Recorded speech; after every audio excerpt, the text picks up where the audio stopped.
Pet's Life with Gym Dog, Ireland's first pet resort by Des the Vet. Managed by vets, loved by pets. Daycare, vet care, premium pet food and grooming. Visit at petslife.ie. Second day into a new week, which, even though it's a Wednesday because of the bank holiday, we bring Des in on the Wednesday, and it just feels like naturally flows into it, doesn't it, Des? It does. It naturally flows in. The days go very quickly from one visit to KFM to the next. You're saying all the right busy things. time of year. I was looking at social media there, and of course your mugshot came up when it says choose 20 different ways to I suppose reduce the costs of pet care. Why did the idea come up, and how did it come up? Well, you see, over the last few years, just to offer our clients something different from the big corporate practices out there, we came up with a few kind of different business models, a few different ways of doing things in our practice. The first is the monthly health plan, where you can join. It's like a club. It's a set amount per month, and loads of the routine preventative veterinary healthcare things that are necessary, like wormers, are all included for the small monthly fee. So that's a kind of a unique thing that I started a few years ago, just as I say, to differentiate us a little bit from the big corporates that are out there. That and trying to encourage people to do insurance. And something else that I'm really passionate about, nutrition, and we launched our own brand of dog food. I wanted my customers' dogs and cats to have premium dog food, but not at the sort of prices that the other prescription and premium diets out there are priced. So we went straight to the factory with our recipes, and we created the Gym Dog Food brand, and that sits really well into our ethos of being able to prevent disease. So I can sell my clients premium dog food at a price that's a lot less than the other prescription diets that are out there, because we've gone straight to source. There's no middleman. Okay. So the idea of packaging those principles together into 20 ways to save money came to me, and we have a list there. We've made a podcast about it, and it's about helping customers provide premium vet care for life, but without it costing a fortune every year. And look, it was a terrific idea, and as you were saying, when I Googled it, you're the only one that comes up with this. 20 ways. There's some place down in Australia doing it. Right. And that was about it. Yeah, good. But I mean, good. At the end of the day, what you're doing is you're doing this for the benefit of the healthcare and the viability of the animal, and I suppose helping out at the end of the day, it's all about keeping your animals healthy and looking after them. So 20 ways to save money on pet care. Basically, it's a summary of my ethos and my philosophy on vet care, and my philosophy on owning a dog for life. Okay. One thing before I get to the main list, but a random one. The first one is actually the top one, and I was just wondering why you have choose to adopt, don't shop. Well, you see, you can buy a puppy, which comes from a breeder. Yeah. Needs all its vet care and all its shots and all its training immediately. And the first year of a puppy's life is the most difficult, and the most important, and the most expensive, and the most time consuming. But so you can probably adopt a deserving, nice adult dog that somebody else has surrendered, and it'll slot nicely into your lifestyle, into your family, if you choose the right one. Yeah. So that's why I say adopt, don't shop. First of all, you don't have to buy the puppy. The shelters look for a donation of 150 to 200 euros. Yeah. As opposed to all these puppies now are costing anything from 500 to 5 grand. And that's a black market industry that really needs to be, I won't say stamped out or knocked on the head, because there'll always people who'll want to buy a nice puppy, and that's fair enough. But it should be better controlled, and one way to better control that market is to limit it. Yeah. And limit it by encouraging people who want a dog to go to the shelters and adopt one, and don't fall victim to the market. Has the uptake on people going to the shelters, has it improved over the last 2 or 3 years? Yeah, definitely. So there was a big uptick in people buying puppies during COVID 4 years ago. Some of those puppies worked out and some of them didn't. And the message got through about the COVID dogs and the behavioural difficulties, and the way some people got a dog who probably weren't prepared for the work and the hassle involved in getting a dog, and the fallout from that. And the shelters have been really good at their own marketing communication campaigns about their adoptions. Yeah. So I would say the rescue dog as a concept is a big thing now, and we meet new rescue dogs definitely every day. Whereas years ago that wouldn't have been the case. Yeah.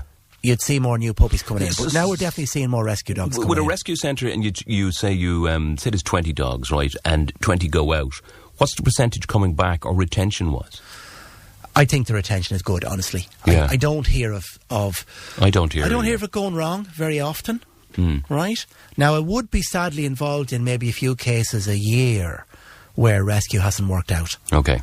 So that would be only my experience of it as a vet, in terms of the fallout. And what can happen is sometimes that people, unfortunately, can adopt the wrong one and it doesn't suit them. Yeah. And then something happens and they have to surrender it, bring it back.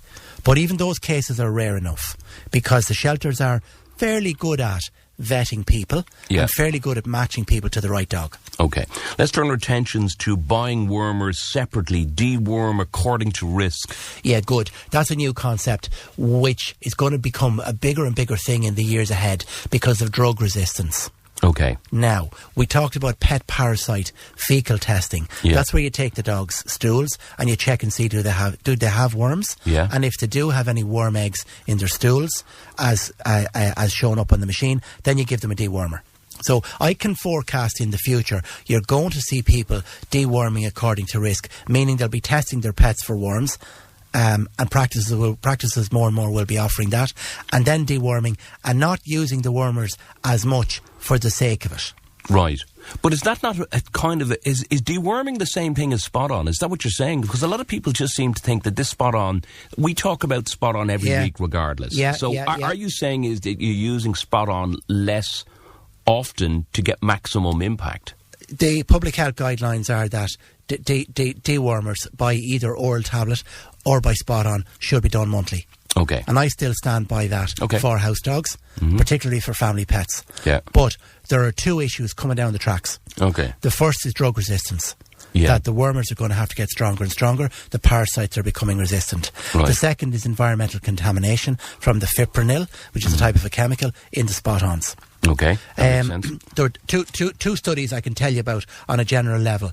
A group of environmentalists tested the water in the River Thames in London last year, and that story went viral, went all across mainstream media. They found traces of fipronil in drinking water in London, coming from contamination of the River Thames with dog flea treatments. Now, that's going to be of increasing public concern in the years ahead, no doubt about it. Right. Second issue is there was a story here. The zoology department in Trinity tested the parks in Dublin. And all the parks in Dublin had 9 out of the 12 parks in Dublin had roundworm eggs from dog faeces in the soil in the parks. Right. Remember that story? Yes, I do, yeah. So, problem with that is there's huge numbers of dogs going around out there and they're not properly wormed. That makes sense as well, yeah. Yeah. So, the week that story came out, right, I rung up my supplier and I said, where's that pet fecal testing parasite machine that I've been looking for the last year? Oh yeah, it's finally ready, it's come to market. That week, in our hospital, we bought a testing machine for analysing dog faeces for worm eggs. Okay, right. Yeah, so there's one, the environmental issue, and two, the public health issue. So pet fecal testing for worms is going to become a bigger thing. Okay. And secondly, deworming, given the wormers and the flea treatments separately, is going to become a bigger thing because of the environmental contamination from the spot-ons, right? And thirdly, we're going to be testing because of the risk of these parasites becoming resistant to all these drugs. Yeah. So our conversation today is 20 ways to save money on. So just to sum up in a long-winded way, the reason why get worming separately from flea treatments can save you money is you get your pet's faeces, get a dung sample, test it for parasites a couple of times a year. Getcha. And then treat if you need to. You answered my next question. Brilliant stuff indeed. And that's a good way of doing it as well, long term as well. The other thing is, which is, I suppose, a niche word which has been coming out, and I've been talking to a couple of people over this, and we're going to take a look at it further down the line more in detail. I know we've covered it a few months ago back, was pet insurance and taking out health plans as well. This is a big thing at the moment. Yeah. Now, we know that the younger modern generation in particular far better at managing their money and managing their household budgets in a more controlled way. I suppose computers and mobile phones are very good for that in terms of helping people compile lists and all the rest of it. I know more and more my younger customers coming in, they want financial surety. They want to know what their ongoing costs are going to be. And that's very clever because they plan. Yeah. They want to have defined income. They don't want to have too many surprises that they're not able to afford. Yeah. But just sorry to interrupt you there. The one thing that I do notice is that people that have young dogs or more so dogs than anything else, they're not inclined to purchase the insurance till something goes wrong. Which is unfortunate. Yes. So with a young puppy in particular, if you've bought a puppy, and we just said adopt, don't shop, but still lots of puppies come in, and puppies in particular, because of that cost factor, to try and save yourself money. First of all, you should take out a monthly membership in the vets, a health club or a health plan. A lot of practices do them now. Ours is, we call a premium health plan, 30 a month, loads of vet care included for 30 a month. That's the first way to have surety about your expenditure going forward and to get all the preventative stuff covered, right? So the health plans are a big necessity for pups. Secondly, the insurance, which is not quite the same, but the insurance will also cost you a defined amount per month, 20 to 30 euros per month, and that's with an outside insurance company, not with your vet, with an outside insurance company like Allianz or like On Post or like Agria. And those companies do these insurance policies where they'll cover all unexpected medical bills if and when they arise, veterinary bills. And they'll cover things like kenneling, accidents, if your dog is hit by a car or if your dog damages somebody else's property. All sorts of interesting accident-related unexpected things are covered by a pet insurance plan, not just vet's bills. Okay. The one that just want to go back to what you were saying yourselves about doing the health plan within your own practice. Yeah. Or do many vets do that? Yeah. Yeah. It's become quite a thing now. You have a lot of practices, build their business model around that. Yeah. One of the things, part of my philosophy always is, I love to prevent disease. I love to meet 30, 40, 50 healthy dogs a day. And it depresses me if I have too many sick ones. If I meet too many sick ones. Genuinely, I'm quite an emotional person, and my work takes a lot out of me. And if I have a hard day of sick dogs and stress and pressure and bad news, it gets to me. Of course it does. So what I actually love is to help people put plans in place that will help them prevent things going wrong. Okay. And meeting lots and lots of healthy dogs coming in for their routine wormers and flea treatments and checkups that are going to help prevent bigger problems down the road. Okay. Now, I want to turn yourself to another point on your list, and we're going to go, do you know what, I've just decided, this is so interesting, we'll take a few of these points and we'll go through for the next few weeks. Great. As part of our general chat. Brilliant. So we were able to cover it all off. And maybe we might be able to put up that list on our websites as well further down the tracks. Okay, so next one up is, I suppose, having a good lifestyle for your pet, getting the pet into a proper routine, runs, being regular, everything, all about that. Tell us a little bit about it. I have a little phrase, the 3 R's, which is a kind of a little rule of thumb. Routine, regular, runs. Yeah, dogs need a routine of rituals and runs. Right. So just to explain that, dogs need routine because they're creatures of habit. And like there's, the story about Pavlov's dog. They remember when certain things are meant to happen in the day, and they like the security of knowing when things are meant to happen. Okay. So they love routine. They don't like change. Okay. So routine is really good for them, for their peace of mind and their quality of life. Rituals are really good for helping you bond with your dog. Rituals is have the same little simple interactions with your dog every day. Practice the sit, stay, recall, come for a treat, jump for the ball, whatever it is. Have your rituals and do them every day with the dog. The secret to that is start young, isn't it? Yeah, because puppies learn best. The window of socialisation is from 4 weeks to 16 weeks. That's the best time for them to learn. People say, oh, no, you can't teach an old dog new tricks. You can teach an old dog new tricks, but they learn better when they're younger. So get little rituals in place, and then the bond between you and your dog will be stronger all its life. And the key there is, if they do something right, you give them the reward. I was even watching, when they're training police dogs or training other dogs or rescue dogs or whatever the case may be, and they're training these dogs. And I mean, rescue, not from rescue centres. Yeah. I'm talking about rescue dogs.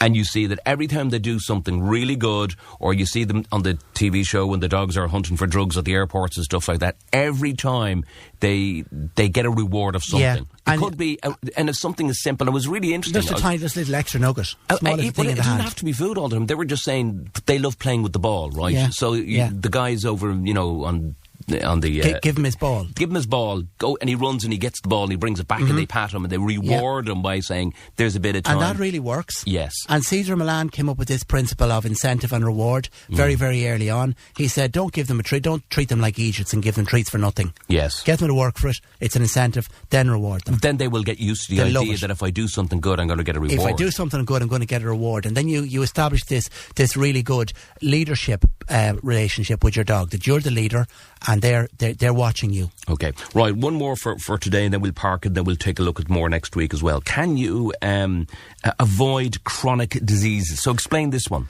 Yeah, well, people love the little sausage dogs, for instance, miniature dachshunds and the bigger dachshunds and so on. Yeah. The dachsies with the long backs. They get a lot of problems with their spine and their discs and their vertebrae. So that's an example of a chronic disease. That can be prevented by, if you have a miniature dachshund, put a baby gate up. Don't allow him to go up and down the stairs, right? From the word go. Right. So a very simple way to almost rule out back trouble in that breed is to veto and cut out from the word go. No running, no jumping, no climbing. Right. So that's one, right? Okay. Now, if you have a breed like a German Shepherd that's prone to hip dysplasia, you can also help to prevent hip dysplasia by having a good opinion from a vet who's interested in nutrition, such as myself, when that pup is still growing, and you get the diet right from the word go. Right. And the exercise regime, again, same thing applies. German Shepherds from a bloodline that might be prone to hip dysplasia, again, I would say also no ball jumping. No jumping, no climbing. Right, okay. For those. So there's ways to prevent chronic disease. So how do you keep something like an Alsatian or a German Shepherd, how do you keep them occupied? Is it just long walks? Is it just... Yeah, well, they need runs. They need runs, and they need to be taught little tricks so the reward and incentive, as you say, for instance, our retriever there, Bonnie, would be very like a German Shepherd in terms of the working breed. Loves certain indestructible toys and will do anything to be given her toy afterwards. Yeah. And loves to play fetch, loves to run for her ball, her toy, and bring it back. Okay. And German Shepherds are like that. Centre the play, again, the 3 R's, the routines, the rituals, and the running. Dogs need more than just a walk. They do need running, and there should be games included in the running. Okay, brilliant stuff. Right, now, some questions coming in. Brilliant. So let's get to some of these. First of all, hi guys, can you ask Des, is straw a good option for outdoor bedding for dogs? And where locally I might get some? I've tried pet shops and agri stores, but as of yet, no luck. Can you suggest, or even an alternative? I know you actually recommend horse blankets, but let's go the route of this type of bedding first. Advantages, disadvantages. Straw will be fine. So that person maybe has a shed or has a nice outdoor area and probably blankets that get wet or that get too dirty, or maybe the dog tears up and pulls apart blankets like mine does. Yeah, so straw is perfect. Lots of people who breed dogs and keep plenty of dogs, and greyhound trainers and people like that who have lots of outdoor dogs use straw. Straw is perfect. Right. Where would you get it? You'd get it you'd probably get baled and clean straw in co-ops, the likes of the Glanbia place in Monasterevin, or Flood's Horse Feeds in Newbridge. Try places like that, and you might get straw in bales there, small bales. An alternative to straw would be just as good, wood chip or wood shavings, such as is used for horse bedding. Okay, that's also excellent because I know it's dusty, but it's clean, and it's easy enough to brush it off your dog. Okay, right, fair enough. Okay, and can I just on disadvantages, any of that? There any mites and things live in straw, or is it okay? Or if you're getting straw from a farmer's yard, there'd be mites in it. Okay, but straw from there's pre-treated straw. Right. that's had the pollen and so on, pollen blown out of it. Okay. And there wouldn't be anything in that. That'd be clean. Okay, just want to clarify that. Right, can you ask Des, how much to get a cat spayed these days? About €100, depending on where you go. Difference in price from Dublin to Kildare. Could be 200 in Dublin, probably in the Kildare-Newbridge region, about €100 for a cat spay. Okay, well done. Let's move on to the next one. I want to make a donation of food to the dog pound. Which food, nuts or wet food would you suggest, and what would you recommend? That's a very good question. Fair dues, listener. Yeah, they prefer the dry food when they have lots of dogs because it's easier to store in outdoor feed sheds, and it's the best value, and you can feed multiples and many more dogs with it. So the 15 kg bags of, for a dog pound, I would say something like the Gay, go to Glanbia, go to one of the co-ops. Again, yeah. And get the value brands, the value bags of gain maintenance and the likes of that. Don't get a working dog one because poor dogs are in pounds, they're in kennels, you know. Yeah. So get a maintenance diet such as gain maintenance. Okay, good one as well. Hi guys, treats work really well. We have 2 lurchers. When they go out for their last toilet before bed, I say into bed and they go straight into the sitting room and will sit and wait until I lock up the kitchen door to bring the treat into them. They will not move until I will come in with the treat, says Laura. Brilliant, Laura. Perfect, Laura, well trained. Yeah, absolutely. And again, we were mentioning lurchers, which are a fabulous dog. And the shelters are full of them and they make a great pet. Yeah. So there you go. They're like mini greyhounds, aren't they? They're intelligent and they're clever and they're working dogs and they're relatively low maintenance. And they love people. They do love people. They absolutely love gentle, people. kind, nice dogs. Okay. How much is it to get a 1-year-old King Charles bitch neutered? Neutering, I suppose it depends on the anaesthetics. It goes by size. Yeah, it does go by. So it'd be probably 200 to 250. Okay. And that's just about the size of it again, is it? Yeah, well, she's Cavalier. She's medium sized. I'd say more like 250. Right. Thereabouts. Very small little bitches below 10 kilos. It's around €200 here and there. Larger bitches, 25 kilo plus, like a 50 pound bitch would be 300 plus here and there now. The neutering, it's a big enough operation, you know. It's not a simple procedure. Okay, brilliant stuff indeed. Right, well done, Des. We'll park it there for today. The good news is we will return to this top 20 list. Yeah. We'll return over the next few weeks and we'll break it up. Oh, one more, hold on, we'll give this one. My cat, I noticed she wants to go outside. When I let her out, it's not long before she rushes back in. That's no different to end. That's normal, yeah. Something outside may have made her skittish or wary. Christina Maynooth, I can guarantee you, I have cats. I let my cat out. He goes out the back door. He comes around the front door. I open up the front door. He goes to the back door. It is normal. It is absolute, and I know that. I mean, Ed, you're laughing at me there, saying it is normal. Yeah, it's totally normal, and they're mysterious. It's the hardest creature to figure out. Yeah, absolutely. Okay, well done, Des Groom. There, we're back again next Tuesday for the regular slot, and just to remind you as well that we will also be putting this up on podcast a little bit later on this afternoon. It's a pet's life with Gym Dog, Ireland's first pet resort by Des the Vet, managed by vets, loved by pets. Daycare, vet care, premium pet food and grooming. Visit a petslife.ie.